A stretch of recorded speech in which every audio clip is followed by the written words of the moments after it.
So we've got another review today from the Necron Codex. Now, before we get into this, if you've yet to subscribe to the channel, hit the subscribe button down below. We're doing daily review videos that are going to help you play with your Necrons. So today we're doing the Plasmancer. So he's a 65 point HQ character, who's of course a Cryptek, so you're going to have access to the Cryptek Arcana, which we'll go over later in this video. Now he does have the fly keyword, but he's only moving at 5 inches. So it kind of feels a little bit redundant. He's also got no invulnerable save, so he's going to need protecting, maybe from those crypto thralls. Again, we'll talk about that in a bit. But first let's mention his main abilities, the reason why you're taking a Plasmancer. So first of all, he's got that Living Lightning ability. So this one's used in a fight phase, and for enemy units that are within 6 inches of the Plasmancer, you roll a d6, on a 4+, they suffer 1 mortal wound. Okay, not too bad. Then the second ability, which is the Harbinger of Destruction.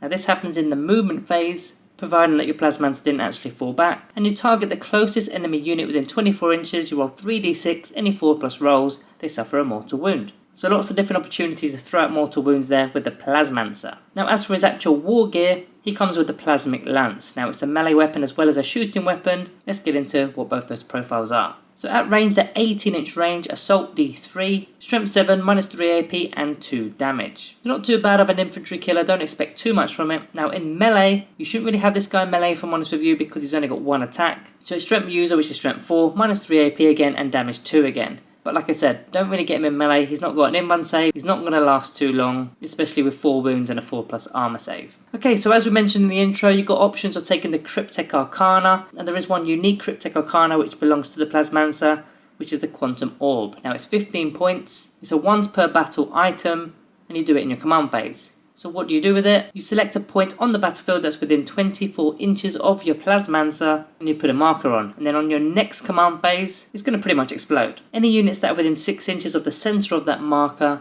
on a 4+ roll, they're going to be suffering d3 mortal wounds. And on a 6, they're going to be suffering 3 mortal wounds. Now if it's a character model, you do -1 to the actual roll. But to be honest, don't expect too much damage to come from this. It's more of a tactical item where you can actually push enemy models away from a certain location. Then again, you can tag units that are trapped in combat with this, but it is a once per battle item. Yeah, 15 points, it's okay I guess. Now the second one worth a mention is the Dimensional Sanctum Cryptek Arcana, which is only 10 points since our balanced data slate, and it's effectively Deep Strike, and you kind of want to be using this kind of item with a Plasmancer because his abilities that throw out mortal wounds, they require the Plasmancer to get quite close to enemy models, so if you're able to Deep Strike in 9 inches away, you're going to be effectively doing those abilities right from the off there. The next one, which is Metaldermal Tesla Wave, another 15 point Arcana. At the end of your opponent's charge phase, one enemy unit that ends their charge within 6 inches of the Plasmancer, on a 2+ roll, they suffer d3 mortal wounds. So even more mortal wound outlay there. Then the final one I wanted to mention here in this video is the Prismatic Obfuscation. 15 points, and your Cryptek model cannot be targeted unless he's the closest eligible model. Now this is an alternative to taking those 2 Crypto Thralls that we mentioned earlier. They previously used to have that ability, but now they have the Lookout Sir ability, even with 1 model remaining, but they cost you 40 points for the pair. They're not too bad, to be honest with you. Now as for some relics that can go on your Plasmancer, the first one is kind of obvious, the Veil of Darkness relic.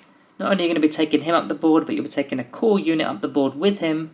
Maybe it's a large unit of Necron Warriors with the Ghost Reapers, maybe it's a unit of Lich Guard, maybe it's a unit of Scorpion Destroyers, whatever you want to take up the board. You've got the option there with the Veil of Darkness relic. And then as for a Warlord trait, you could use the Implacable Conqueror Warlord trait, which will now cost you a command point. And as mentioned, if you're taking the Lich Guard or the Scorpion Destroyers with that Veil of Darkness relic, giving them a re-rollable charge, could even be an 8-inch charge depending on your dynasty code, that may synergize quite nicely with that core unit. Now to be honest with you, you don't really need to do that, you can just take a Chronomancer instead of a Plasmancer. Then one last little note here with the stratagem, which is Resurrection Protocols. 1 command point, if your Plasmancer goes down in a given phase, at the end of the phase you roll a d6, on a 4+, you stand him back up again with d3 wounds remaining. That's particularly good if he dies in the fight phase, because if you do get that 4+ roll, it guarantees he's going to be up in your turn, again, throwing out more mortal wounds. But overall, I think for a fun themed list, the Plasmancer is an okay option. Not too bad of a punt if you're messing around in a single friendly game, but competitive tournaments I don't think he's worth it. And not only that, he's another character model, so in the larger games, if your opponent selects Assassination, you're just gifting your opponent victory points there because he's not that difficult to shift. So for the Planet 40k rating today, I'm going to be giving the Plasmancer 1.5 out of 5.